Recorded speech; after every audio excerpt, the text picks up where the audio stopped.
నమస్కారం తెలియజేసుకుంటున్నాను. ముఖ్యంగా మీ అందరూ కూడా తెలుసు, ఒక్కడిగా బయలుదేరినటువంటి కేసీఆర్ గారు 14 సంవత్సరాలు తన ప్రాణానికి సైతం లెక్క చేయకుండా వారు తెలంగాణ సాధించుకొని ఈరోజు బంగారు తెలంగాణ దిశగా తీసుకుపోతున్నటువంటి తరుణంలో ఒక్కడిగా బయలుదేరిన కేసీఆర్ గారు ఈరోజు తెలంగాణ రాష్ట్రాన్ని కాదు ఢిల్లీ గడ్డ మీద తెలంగాణ భవన్ కి ఈరోజు శంకుస్థాపన చేసిన సందర్భంగా గట్టిగా చప్పట్లతో స్వాగతించాలని కూడా మీ అందరినీ కూడా కోరడం జరుగుతుంది. కేసీఆర్ గారు అంటే ఒక శక్తి, కేసీఆర్ గారు అంటే ఒక ఆత్మవిశ్వాసం, కేసీఆర్ గారు అంటే నమ్మకం. అటువంటి మహనీయుని నాయకత్వంలో మనందరం కూడా పనిచేస్తున్నందుకు నిజంగా కూడా గర్వపడాలి. తండ్రికి తగ్గ తనయుడిగా కేసీఆర్ గారు కూడా రాష్ట్ర టీఆర్ఎస్ పార్టీ అధ్యక్షునిగా ఎన్నో సంక్షేమ పథకాలు మున్సిపల్ శాఖను చాలా దిగ్విజయంగా ముందుకు తీసుకుపోవడం జరుగుతుంది. ఈరోజు ఎంత సంతోషం అంటే మనందరం కూడా ఒక లక్ష్యాన్ని చేరుకున్నాం, మరో లక్ష్యాన్ని చేరుకోవడానికి బంగారు తెలంగాణ దిశగా పోతున్నాం. ఆ లక్ష్యాన్ని ఛేదించిన తర్వాత అందరూ సుపన్నంగా సుశాంతంగా బ్రతకడానికి ఈ యొక్క 2 లక్ష్యాలు, ఒక లక్ష్యం నెరవేరాం, 2వ లక్ష్యం వైపు పయనిస్తున్నాం. ఇంతకుముందు సోదరు ఉమా చెప్పినట్టుగా వరంగల్ జిల్లా తీసుకువచ్చిందే 2 సంవత్సరాల నుంచి అవిశ్రాంతంగా కృషి చేసి కేసీఆర్ గారికి రిక్వెస్ట్ చేసి వారి ఆలోచన మేరకు వరంగల్ జిల్లా మీ ముందుకు వచ్చిందన్నది కూడా ఈ సందర్భంగా మీకు గుర్తు చేయడం జరుగుతుంది. వారు దయచేసి తప్పనిసరి ఇష్టబిడ్డ నీకు 2 సంవత్సరాల క్రితమే ప్రెస్ మీట్ పెట్టమని చెప్పి నువ్వు అడుగు బిడ్డ మేము ఇచ్చినట్టు ఉండాలని ఆ రోజు గ్రాండ్ గాయత్రి హోటల్లో పెట్టేయడం జరిగింది. ఆ 2 సంవత్సరాల సుదీర్ఘ ప్రయాణమే మొన్న వచ్చినటువంటి జిల్లా ప్రకటన. జిల్లా వచ్చిందంటే మీ అందరికీ తెలుసు, జిల్లా వస్తే ఈ చెల్ల చెప్పినట్టుగా టూరిజం అభివృద్ధి సుపన్నంగా కొనసాగుతుందని కూడా ఈ సందర్భంగా తెలియజేయడం జరుగుతుంది. జిల్లా ఎక్కడికో రాలేదు, తెలంగాణ తెచ్చుకున్న కేసీఆర్ గారి నాయకత్వాన ఇలా జిల్లా మన పక్క ఆజంజాయి మిల్ గ్రౌండ్ లోకి వస్తుంది. ఆనాడే చెప్పడం జరిగింది, ఆజంజాయి మిల్ గ్రౌండ్ లో ముఖ్యమంత్రి గారు మీటింగ్ పెట్టినప్పుడే ఖచ్చితంగా ఈ ప్రాంతంలో ఇది ఒకటే స్థలం ఉన్నది, ముఖ్యమంత్రి గారిని బట్లాడి ప్రాధేయపడి ఖచ్చితంగా ఈ స్థలంలో జిల్లా కలెక్టర్ ఆఫీస్ పెట్టిస్తామని ఆ రోజు రిక్వెస్ట్ చేయడం జరిగింది. ఇది కన్నా అందరు కూడా తెలుసు ఎందుకు తెచ్చుకున్నాం. మనం జిల్లా హెడ్ క్వార్టర్ అయితే వ్యాపార వాణిజ్య అన్ని కూడా సుసంపన్నంగా ఉంటాయి, అన్ని వర్గాల అభివృద్ధి చెందుతాయి, టూరిజం అభివృద్ధి చెందుతుంది. జిల్లా హెడ్ క్వార్టర్ కాబట్టి రాష్ట్రం కాదు దేశం నలుమూలల నుండి రవాణా సౌకర్యాలు కానీ రాకపోకలు కానీ కొనసాగుతాయి. అందుకే ఏది తెచ్చుకుంటే అన్ని సమకూర్తాయన్నది ఆలోచన చేసి ఆ రోజు ముఖ్యమంత్రి గారు ఇక్కడ జిల్లా ఇవ్వడానికి సుముఖంగా వారు ఎంకరేజ్ చేసి వారు పట్టుబట్టి ఈరోజు జిల్లా ఇవ్వడం జరిగింది. మీకు తెలుసో తెలియదు, 70 సంవత్సరాల చరిత్రలో చాలా మంది నాయకులు వచ్చిళ్ళు పోయిళ్ళు, కానీ కేసీఆర్ గారి నాయకత్వాన తెలంగాణ తెచ్చుకున్నాక నేను శాసనసభ్యుని అయిన తర్వాత ఇవాళ జిల్లా తెచ్చుకోవడమే కాదు 580 కోట్లతో ఇక్కడ అభివృద్ధి కొనసాగుతుంది. ఒక్కటి కాదు 2 కాదు, ఈ రోజు అభివృద్ధి కొనసాగుతుంది. ఈ రోజు కావాల్సిన తెచ్చుకుంటున్నాం. మైనార్టీకి సంబంధించి minority residential and intermediate college కూడా నిన్ననే అది అనుమతి కూడా రావడం జరిగింది. ఇది సామాన్య విషయం కాదు, షాదీఖానా కూడా అనుమతి రావడం జరిగింది. అదే విధంగా ఇక్కడ ఉన్నటువంటి స్కిల్ డెవలప్మెంట్ కూడా ప్రాసెస్ కొనసాగుతుంది. అతి త్వరలో ఇక్కడ ఇంటర్మీడియట్, ఐటీఏ, అదే విధంగా బీటెక్ చేసిన పిల్లలందరూ కూడా ట్రైనింగ్ ఇచ్చి ఉద్యోగం వచ్చే అవకాశం కూడా దాంట్లో ఉంది. అది ₹2 కాదు, దగ్గర 500 కోట్ల ప్రాజెక్ట్ అది కూడా ఇక్కడికి రాబోతుంది. మీ ఎమ్మెల్యే చేసినటువంటి కృషి అది.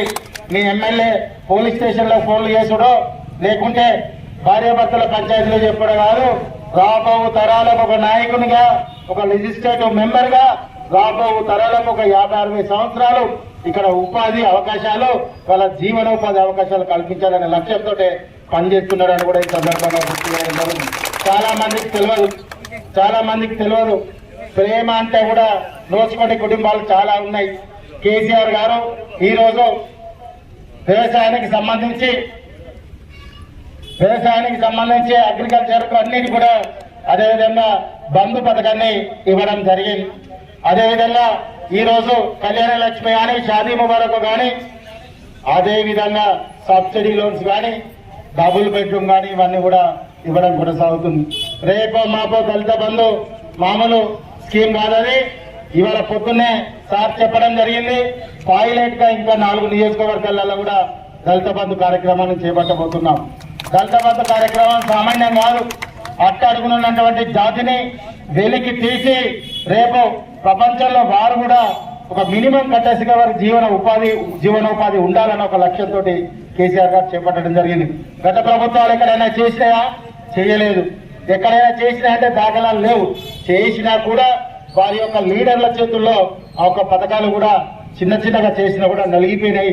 మీకు ఉదాహరణగా ఇందిరమ్మ పథకమే, ఇందిరమ్మ ఇండ్లే దానికి ఉదాహరణ కూడా మీ అందరూ కూడా తెలియజేయడం జరుగుతుంది. టీఆర్ఎస్ ప్రభుత్వం వచ్చిన తర్వాత కళ్యాణ లక్ష్మి కానీ, ఆసరా పెన్షన్లు కానీ, ఒంటరి మహిళలకు కానీ, అదే విధంగా కేసీఆర్ కిట్ కానీ ఇవన్నీ నేరుగా బెనిఫిషియర్స్ కు ఆన్లైన్ లో కూడా అందజేయడం జరిగింది. ఇవన్నీ ఒక నిష్పక్షపాతంగా, ఒక ట్రాన్స్పరెన్సీగా, ఒక నిజాయితీగా ఈ రోజు పరిపాలన కొనసాగుతుంది. అందరూ కూడా అర్థం చేసుకోవాలి. ఎవరికో ఒకరికో ఇద్దరికో అవకాశాలు అందరికీ రావు.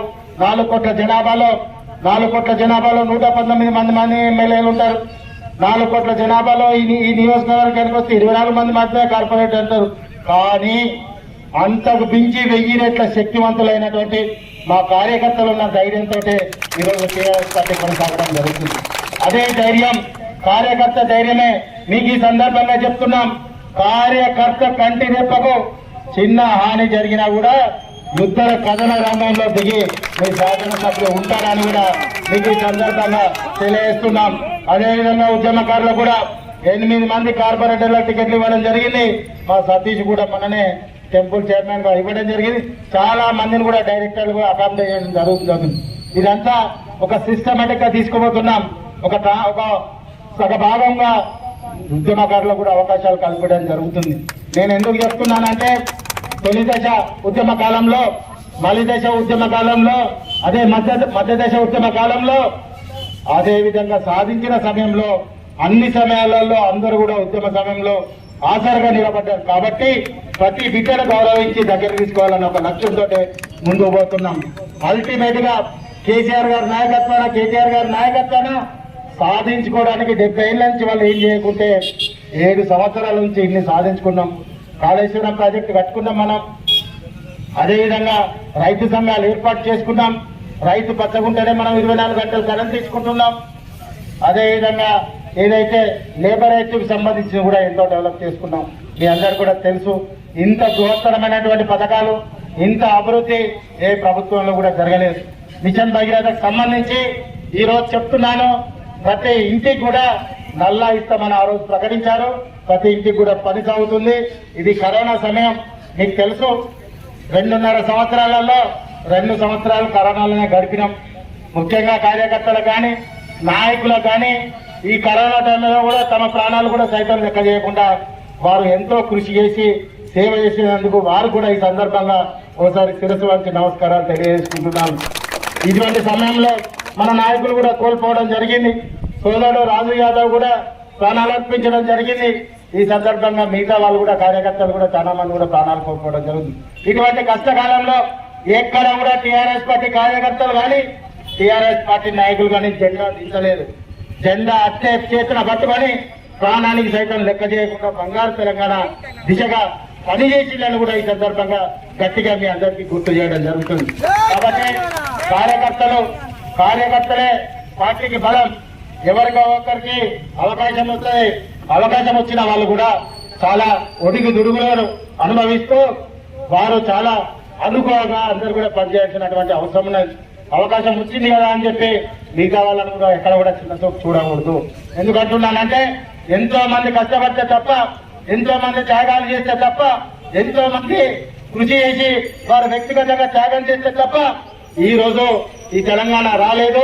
కాబట్టి కేసీఆర్ గారి నాయకత్వాన ఎవరినో ఒకరిని గుర్తించినా గానీ అన్ని కడుపున పెట్టుకొని అందరినీ బిడ్డల్లాగా చూసుకోవాల్సినటువంటి బాధ్యత నాపై మీపై కూడా ఉన్నది. కాబట్టి ప్రతి ఒక్కరిని కూడా ఈ సందర్భంగా చెప్తున్నాం, వరంగల్ తూర్పు నియోజకవర్గంలో 70 సంవత్సరాల్లో జరిగినటువంటి అభివృద్ధి, 70 సంవత్సరాల్లో జరిగినటువంటి ప్రగతి, 70 సంవత్సరాలు జరిగిన నాయకత్వం ముందుకు ఎప్పుడు కూడా మీకు జరిపి చూపిస్తాను కూడా ఈ సందర్భంగా తెలియజేస్తూ మీ నుంచి సెలవు తీసుకుంటున్నాను. జై తెలంగాణ. కేసీఆర్ గారి నాయకత్వం, కేసీఆర్ గారి నాయకత్వం, కేసీఆర్ గారి నాయకత్వం. నాటి కార్యక్రమానికి ముఖ్య అతిథిగా విచ్చేసిన మన తూర్పు ఆశాజ్యోతి నన్నపల్లి కార్పొరేటర్లకు స్వాగతం. అమరవీరుల స్థూపానికి